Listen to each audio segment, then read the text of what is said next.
Assalamualaikum warahmatullahi wabarakatuh. Alhamdulillah. Alhamdulillahilladzi bi ni'matihi tatimmus shalihat. Asyhadu an la ilaha illallah wahdahu la syarika lah. Wa asyhadu anna Muhammadan 'abduhu wa rasuluhu la nabiyya ba'dah. Allahumma salli ala sayyidina wa habibina wa ala alihi wa ashabihi ajma'in, amma ba'd. Kaum muslimin yang dimuliakan oleh Allah Subhanahu wa taala, di pertemuan kali ini kita akan melanjutkan pembahasan yakni bacaan ruku' dan sujud. Karena begitu banyak doa atau zikir yang dibaca ketika seorang itu ruku' dan juga sujud. Nah, di antaranya yakni bacaan Subhana Rabbi al-Azim atau Subhana Rabbiyal Azim. Ini yang pertama. Ada juga riwayat di mana ada tambahan wa bihamdi, ya, Subhana Rabbiyal Azim wa bihamdi. Yang ketiga, bacaan Subuhun Quddusun Rabbul Malaikati war Ruh, yang biasa orang baca di salat tarawih, ya. Jadi bacaan Subuhun Quddusun Rabbul Malaikati war Ruh. Ada juga yakni bacaan Subhanakallahumma Rabbana wa bihamdika Allahumma ighfirli. Dan ini yang paling sering kita temukan, ya. Sering dibaca karena ini riwayat yang kuat, ya, dari Nabi sallallahu alaihi wasallam. Namun sebagaimana yang kita sebutkan di pertemuan yang lalu, bahwa kalau kita pakai doa ini, ya, maka ketika sujud juga dipakai, Pak. Ini riwayat Imam Bukhari dan Imam Muslim. Nah, jadi kalau kita pakai ini Subhanakallahumma Rabbana wa bihamdika Allahumma ighfirli, maka ketika sujud ini juga doa yang dipakai. Nah, ada yang panjang, ya, Allahumma laka raka'ta wa bika amantu wa laka aslamtu khasha'a laka sam'i wa basari wa mukhi wa izmi wa asabi. Ini kayaknya jarang, ya, jarang dibaca. Nah, ini riwayat yang sangat panjang. Ada juga doa Subhanaka wa bihamdika la ilaha illa anta. Subhanaka wa bihamdika la ilaha illa anta. Nah, ini doa-doa yang dibaca ketika seorang itu ruku'. Nah, ada lagi Subhanakallahumma wa bihamdik la ilaha illa anta. Ini juga doa ketika seorang itu sedang ruku'. Nah, jadi ini semua doa-doa yang diriwayatkan dari Nabi sallallahu alaihi wasallam. Dan begitu luasnya ternyata agama, Pak, ya. Luasnya agama ini yakni banyak di antara bacaan-bacaan atau doa-doa yang ternyata diamalkan oleh Nabi sallallahu alaihi wasallam. Begitupun ketika sujud, Pak. Ketika seorang sujud itu sebenarnya bukan cuma bacaan Subhana Rabbiyal A'la saja atau Subhana Rabbiyal A'la wa bihamdi. Sama ketika ruku, Subhana rabbiyal a'la, itu riwayat yang pertama. Yang kedua, subhana rabbiyal a'la wa bihamdi. Ada tambahan wa bihamdi. Ada juga doa subuhun quddusun rabbul malaikati war ruh.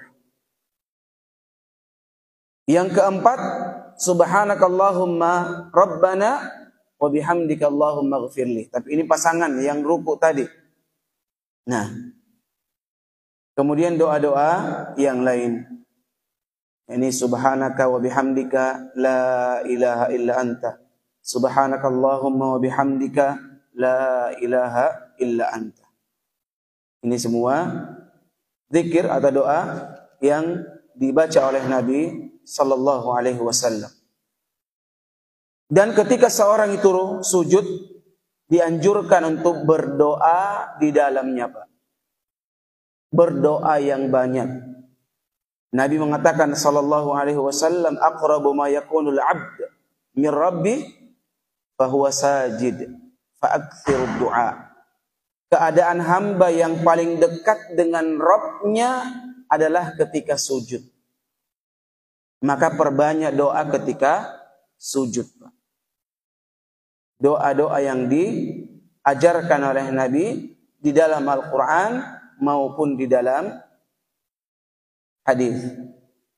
Nah, jadi banyak doa yang kita mau baca. Rabbana atina fid dunya hasanah. Kita mau baca Rabbana la tuzigh qulubana ba'da idh hadaitana wa hab lana min ladunka rahmah innaka antal wahhab. Boleh. Atau baca doa Allahumma arinal haqqa haqqa warzuqna ittiba'ah. Atau baca doa Allahumma yashfini kalau kita sakit. Dan doa-doa yang lain yang kita hafal. Atau di dalam salat Allahumma innaka afuwun, doa Ramadan, ya, tuhibbul afwa fa'fu anna. Ini semua doa-doa yang dibolehkan ketika seorang itu sedang sujud. Nah, atau dia membaca zikir atau doa yang dia inginkan umpamanya, tapi dengan syarat memakai bahasa Arab. Pakai bahasa Arab, enggak boleh sujud ya Allah, batal salatnya, Pak. Karena dia menggabungkan atau memasukkan bahasa selain Al-Quran dan hadis dan zikir kepada Allah. Terus bagaimana kalau kita tidak tahu, sedangkan imamnya panjang? Ya sudah, pakai doa di dalam hati, Pak. Jadi kalau mau ke bahasa daerah tak, maka pakai doa di dalam hati, jangan dilafazkan. Umpamanya kita doakan ibu kita, kita mau sebut namanya. Kita mau doakan tetangga kita yang sakit, boleh. Tapi di dalam hati, tidak dilafazkan atau tidak dilantunkan. Kenapa? Karena kalau dilantunkan melanggar apa yang disebutkan oleh Nabi sallallahu alaihi wasallam. Nah, memang ini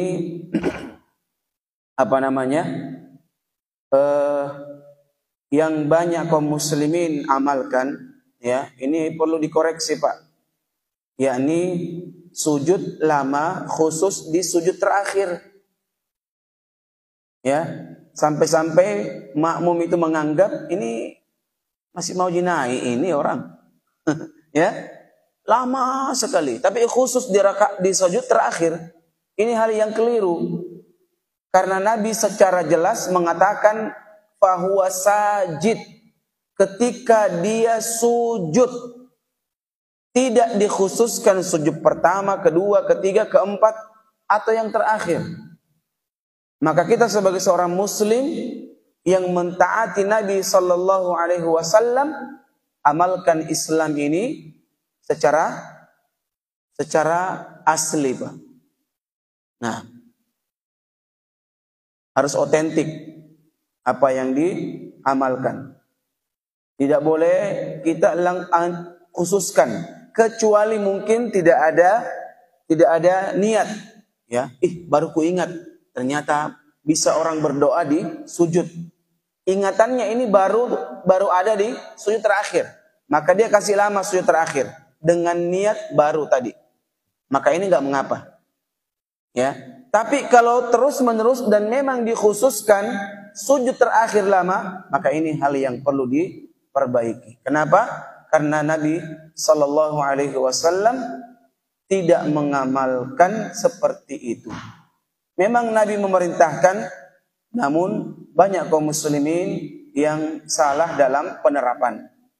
Makanya ini lagi yang kita ingatkan, ya, yakni pentingnya seseorang itu ketika membaca hadis ataupun membaca ayat, maka dikembalikan kepada para ulama, orang-orang yang memang paham dengan makna atau tafsir dari ayat atau hadis tersebut. Nah, jemaah yang dimuliakan oleh Allah Subhanahu wa taala, tentu setelah sujud ini, ya, karena kemarin kita sudah selesai dari pembahasan sujud dan kita juga sudah bahas, ya, anggota tubuh mana dulu yang duluan turun antara lutut dengan tangan. Kita sudah jelaskan, ya, ternyata yang lebih rajih adalah pendapat yang mengatakan lutut lebih dahulu daripada tangan. Dan ini pendapat yang sudah kita jelaskan secara ilmiah, baik secara zahir onta itu sendiri, karena Nabi melarang seorang itu turun sebagaimana turunnya onta, dan ternyata onta di depannya dulu yang turun, baru di belakang. Nah, diilustrasikan seorang itu turun, maka tentu di belakang dulu yang turun, yakni kakinya dulu diturunkan, kemudian yang lainnya. Dan juga kita sudah bahas, ya, bagaimana keadaan tumit ketika sujud. Ternyata yang lebih kuat adalah pendapat yang mengatakan tumit dirapatkan ketika sujud. Tahu tumitnya? Ah, itu. Kalau bahasa Makassarnya apa itu, Pak? Mata bangke. Iya. Baik. Jadi kakinya dirapatkan di belakang, Pak. Memang ada pendapat yang mengatakan direnggangkan. Namun pendapat ini tidak, pendapat merapatkan itu lebih kuat. Kenapa? Aisyah yang mengatakan, ketika Aisyah mencari Nabi, maka Aisyah pun memegang kedua kaki Nabi Shallallahu Alaihi Wasallam, dan disebutkan di situ, yakni merapatkan. Nah, dan ini pendapat tentunya yang lebih kuat. Kita tidak mengatakan batal sholatnya yang merenggangkan, tidak. Namun kita menginginkan ketika kita beribadah, kita mempersembahkan yang terbaik. Tentunya yang terbaik di sini yang telah kita betul-betul pelajari, kita betul-betul pernah melihat dalil-dalilnya, dan kita pun mengamalkan. Karena ini yang Nabi inginkan. Sallu kama ra'aitumuni usolli. Salatlah kalian sebagaimana engkau melihatku salat. Dan kita hidup di 1400-an Hijriah, tentu tidak akan pernah melihat Nabi SAW salat. Namun kembali lagi para ulama mengatakan bahwa makna hadis tersebut, yakni kita kembali melihat, merujuk dalil-dalil yang menerangkan bagaimana Nabi SAW mengerjakan salat. Nah, dan ini akan terus terjaga, Pak. Hadis yang sahih ini akan terus terjaga sampai hari kiamat.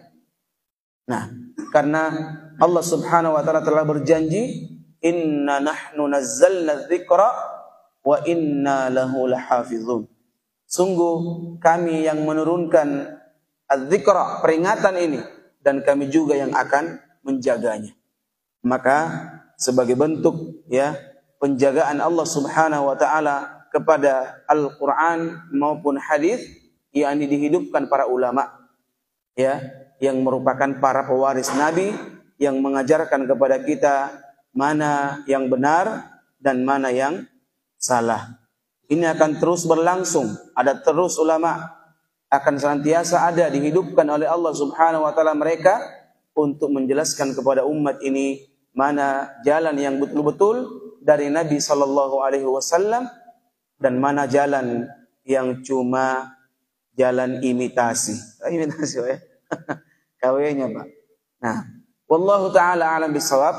Kita tidak akan membahas pembahasan setelahnya karena waktu yang membatasi. Insyaallah di pertemuan berikutnya kita akan bahas yakni Nabi sallallahu alaihi wasallam setelah sujud maka Nabi duduk. Dan ini yang dinamakan dengan duduk istirahat. Nah, bagaimana sifatnya? Tangannya, kakinya, bagaimana